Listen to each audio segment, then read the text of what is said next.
ನಮಸ್ಕಾರ ಎಲ್ರಿಗೂ. ಇದು ಭಾನುವಾರ. ಇವತ್ತು ಯುಗಾದಿ ಹಬ್ಬ. ನಿಮ್ಮೆಲ್ಲರಿಗೂ ಕೂಡ ಯುಗಾದಿ ಹಬ್ಬದ ಶುಭಾಶಯಗಳು. ನಾನು ಬೆಳಗಿನ ಜಾವ 5:30ಗೆ ಎದ್ದು ಸ್ನಾನ ಮುಗಿಸ್ಕೊಂಡು ಬಾಗಿಲು ಸಾರಿಸಿ ಬಾಗಿಲಿಗೆ ರಂಗೋಲಿ ಹಾಕೋಣ ಅಂತ ಆಚೆ ಹೋದೆ.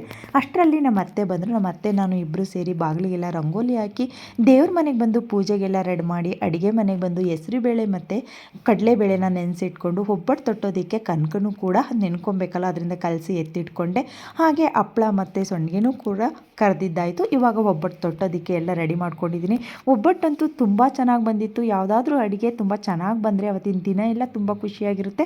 ಹಾಗೆ ಕೆಲಸ ಮಾಡೋದಕ್ಕೂ ಕೂಡ ಹುಮ್ಮಸ್ಸಿರುತ್ತೆ. ಏನಾದರೂ ಅಡುಗೆ ಹಾಳಾದರೆ ಬೇಜಾರಲ್ಲಿ ಆ ಕೆಲಸನೇ ಕೂಡ ಸಾಗೋದಿಲ್ಲ. ನಾನು ಮಾಡಿರ್ತಕ್ಕಂಥ ಒಬ್ಬಟ್ಟಂತೂ ತುಂಬ ಸಾಫ್ಟಾಗಿ ಬಂದಿದೆ. ನಿಮಗೆ ಒಬ್ಬಟ್ಟು ನೋಡ್ತಾ ಇದ್ದರೆ ಗೊತ್ತಾಗುತ್ತೆ. ಎಲ್ಲ ಅಡುಗೆನೂ ಕೂಡ ರೆಡಿ ಆದಮೇಲೆ ನಮ್ಮ ಮನೆಯವ್ರಿಗೆ ಸ್ವಲ್ಪ ಸಾಂಪ್ರದಾಯಿಕವಾಗಿ ಬಡಿಸೋಣ ಅಂತೇಳಿ ಎಲ್ಲದನ್ನು ಅರೇಂಜ್ ಮಾಡಿಕೊಂಡು, ನನಗೆ ಈ ರೀತಿ ಅಡುಗೆನೆಲ್ಲ ಅರೇಂಜ್ ಮಾಡಿ ಊಟಕ್ಕೆ ಬಡಿಸೋದು ಅಂದರೆ ತುಂಬ ಇಷ್ಟ. ನಾನು ಏನೇನೆಲ್ಲ ಇಂಗ್ರೀಡಿಯೆಂಟ್ಸ್ ಮಾಡಿದ್ದೆ, ನಾನು ಯಾವ ರೀತಿ ಹಬ್ಬ ಮಾಡಿದೆ, ಇದನ್ನೆಲ್ಲ ನಾನು ನಾಳೆ ನನ್ನ ಯೂಟ್ಯೂಬ್ ಚಾನಲಲ್ಲಿ ಲಾಂಗ್ ವಿಡಿಯೋ ಮಾಡಿ ಅಪ್ಲೋಡ್ ಮಾಡ್ತೀನಿ. ಇಷ್ಟ ಇದ್ದು ಇಂಟ್ರೆಸ್ಟ್ ಇರೋರು ಒಂದ್ಸರಿ ಚೆಕ್ ಮಾಡ್ಕೊಳ್ಳಿ ಅಂತ ಹೇಳ್ತಾ, ನಮ್ಮನೆಯವ್ರಿಗಂತೂ ತುಂಬ ಖುಷಿಯಾಯಿತು. ನಮ್ಮ ಮನೆಯವ್ರ ಊಟದ ಜೊತೆ ಮಕ್ಕಳಿಗೂ ಕೂಡ ಊಟ ಬಡಿಸ್ತೆ. ಅಂದರೆ ನಾದಿನಿ ಮಗ ಮತ್ತು ನನ್ನ ಮಗ ಇಬ್ಬರು ಊಟ ಆದಮೇಲೆ ನನಗೊಂದು ರೀಲ್ಸ್ಗೆ ವಿಡಿಯೋನ ಕ್ಯಾಪ್ಚರ್ ಮಾಡಿಕೊಟ್ರು. ಇದಾಗಿತ್ತು ನನ್ನ ಯುಗಾದಿ ಹಬ್ಬ ವ್ಲಾಗು. ಹೇಗೆ ಅನ್ನಿಸ್ತು ಅಂತ ಕಮೆಂಟ್ ಮಾಡಿ.